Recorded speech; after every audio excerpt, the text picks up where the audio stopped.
اعوذ باللہ من الشیطان الرجیم بسم اللہ الرحمن الرحیم الحمد للہ رب العالمین الرحمن الرحیم مالک یوم الدین صدق اللہ العظیم۔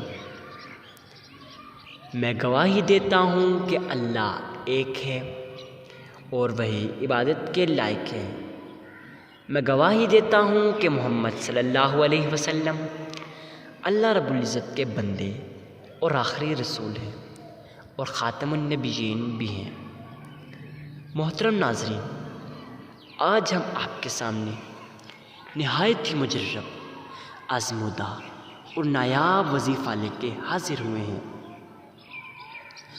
دوستوں، اگر آپ مشکلات کے اندر پھنسے ہوئے ہیں، اگر آپ مصیبتوں کے اندر پھنسے ہوئے ہیں، اگر آپ پہ مشکلات ہی مشکلات ہیں اور اگر آپ رزق کی تنگی سے نکلنا چاہتے ہیں، آپ چاہتے ہیں کہ آپ کے رزق میں فراوانی ہو جائے، آپ کے رزق میں برکت ہو جائے، اور اگر آپ چاہتے ہیں کہ آپ کا کاروبار روز بروز ترقی کرے، اور اگر آپ کا کاروبار ڈاؤن ہوتا جا رہا ہے تو یقیناً آپ یہ چاہتے ہوں گے آپ کا کاروبار ترقی کرے۔ تو دوستوں، آپ چاہتے ہیں کہ آپ کی ہر دعا قبول ہو، تو دوستوں آپ نے آج کا یہ عمل سکپ نہیں کرنا۔ آج کے اس عمل کو کرنے کے بعد معجزات اپنی آنکھوں سے دیکھ لیں گے کہ کیا ہوتا ہے۔ معزز سامعین کرام، رزق میں برکت کا خاص عمل، مشکلات سے چھٹکارے کا خاص عمل، آپ کی ہر دعا قبول ہونے لگے گی۔ تو دوستوں، شروع کرتے ہیں آج کے اس نایاب، مجرب اور آزمودہ وظیفہ کو۔ دوستوں، آپ نے سب سے پہلے اللہ کے حضور صدقہ دے دینا ہے۔ اب صدقہ دینا کتنی بار ہے اور کس کو دینا ہے؟ تو دوستوں، آپ نے صدقہ غریب، مسکین، عاجز، فقیر اور لاچار کو دینا ہے، کیونکہ وہ آپ کے صدقے کا محتاج ہوتا ہے۔ اور ایک بات آپ کو لازمی عرض کروں، محترم ناظرین کرام،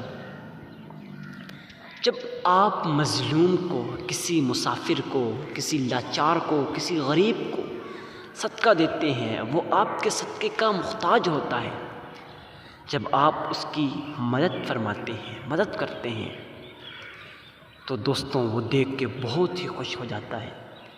اور جب وہ مظلوم کی آہ اور مظلوم کی دعا سیدھا اللہ رب العزت کے عرش پہ جاتی ہے اور اللہ رب العزت اسے لازمی قبول فرماتے ہیں، تو دوستوں آپ نے کسی غریب، مسکین اور عاجز، فقیر، لاچار کو صدقہ دینا ہے۔ اس کے بعد اب صدقہ دینا کتنی بار ہے؟ تو دوستوں اب صدقہ کتنا دینا ہے؟ تو دوستوں آپ نے اخلاص نیت کے ساتھ ایک کھجور کا دانہ بھی دے دیں تو میرا رب وہ بھی قبول فرماتا ہے اور آپ کو احد کے پہاڑ جتنا اجر و ثواب عطا فرما دیتے ہیں۔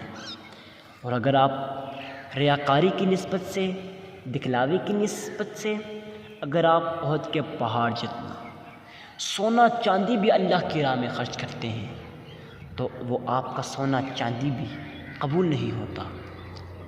دوستوں، دنیا کے اندر بعض لوگ ایسے ہوتے ہیں جو اللہ کی راہ میں لاکھوں، اربوں اور کھربوں روپے اللہ کی راہ میں خرچ کرتے ہیں، مگر وہ اس نیت سے دیتے ہیں کہ لوگ مجھے اللہ کا ولی کہیں، لوگ مجھے متقی کہیں اور لوگ مجھے پرہیزگار کہیں۔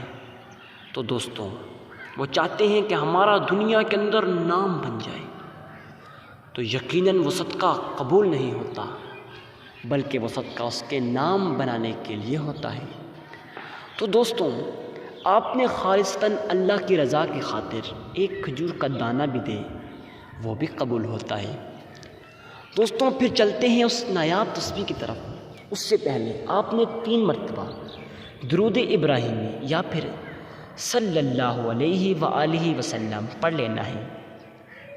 اب 3 مرتبہ درود ابراہیمی یا پھر صلی اللہ علیہ وسلم پڑھنے کے بعد آپ نے اللہ کے حضور اسم اعظم کا وظیفہ یا فتاح 1001 مرتبہ پڑھنا ہے۔ اس کے بعد آپ نے 3 مرتبہ درود ابراہیمی یا پھر صلی اللہ علیہ وآلہ وسلم پڑھ لینا ہے۔ اب آپ کا یہ وظیفہ مکمل ہو جائے گا۔ دوستوں ویڈیو کو ثواب کی نیت سے صدقہ جاریہ سمجھ کر شیئر کرنا مت بھولیے گا۔ والسلام۔